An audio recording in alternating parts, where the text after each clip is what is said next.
Just to tell you some really interesting news about Gamification Europe, and our video editors have been beavering away. I'm really pleased to say that all the videos from day one of our conference are now live on our YouTube channel. Let's have a look. What treats do we have for you there? There's a playlist on our YouTube channel called the playlist is called GEU2020 Learning and Education, because day one was all about learning and education. And at the moment, I have put all the videos that we've edited and up there in the order in which they played during the day. So you can kind of reimagine and re-experience how good it was on day one of Gamification Europe 2020. Just to give you a little bit of insight into each one, we start the day with Iko Nugroho's great talk on his gamified learning journey in Indonesia and bringing gamification to Indonesia. Quite broad, but also some really good practical learnings in that. Quite an inspirational way to start the conference, and also such an engaging speaker. So I recommend starting with that, absolutely. We follow that with Olga and Eric talking about it's freaking amazing to learn things this way and how good it is to use gamification in your learning, and a really cool example that they go through. So more of a case study on that one. We follow that with Dries de World, supporting company transformations with an AI-driven digital academy, which is obviously gamified. I like this one because it's, I guess it's a bit more what we see in corporates quite often and how effective that can be. And then kind of taking it in a different direction, we follow that with Norhan Zaran talking about disrupting the marginalized education. So this was an experience she had working with the very marginalized and poorest people, and how to still give them great education through the application of some gamification. So I think that was quite inspirational, as well as showing you how effective it is. Probably one of my favorite talks of the day was Abhilash Purohit with embracing distractions in live virtual sessions, for a couple of reasons. One, he's really engaging as a speaker.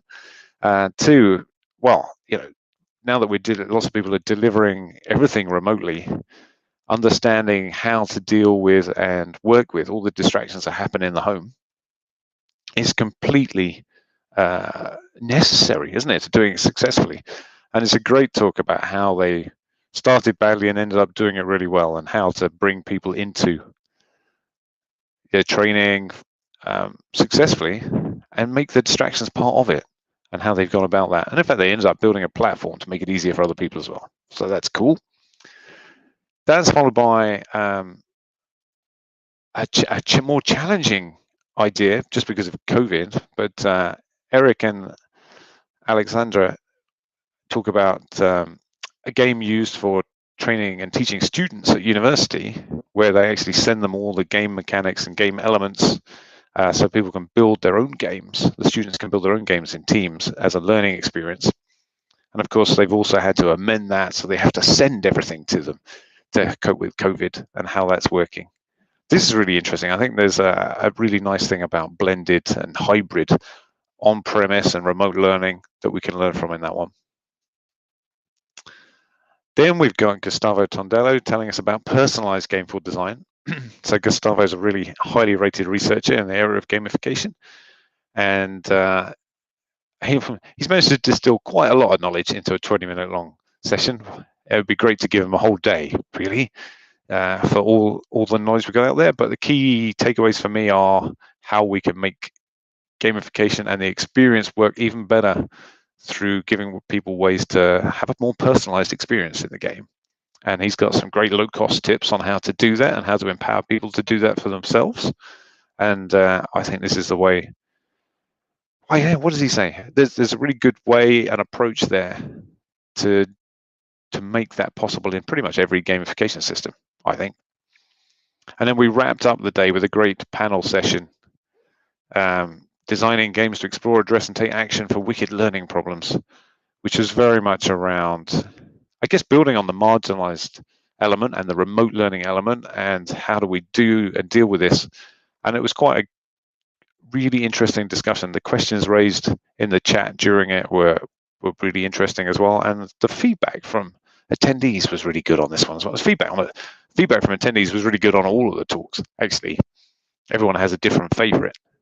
Anyway, these talks are all now out there. I recommend you watch them, share them, relive them, watch them again if you weren't there for the first time, and put something in the comments as well. Share what you thought and any examples that you think it's inspired you to do, things like that. All right, I'm going to say that's pretty much it for me for this first update. I'm going to be doing, well, hopefully 4 more of these updates, 1 for each other day of the conference in the coming weeks as well. So, oh, look at that. I've even got a live comment from Abhilash, who picked up on the fact this was live. Thank you, Abhilash. Yay, indeed, the talks are live. So we'll see you all soon. Oh, I know what I was going to say. One final thing. If you haven't subscribed, it's really easy. You can find us on YouTube at channel/Gamification Europe.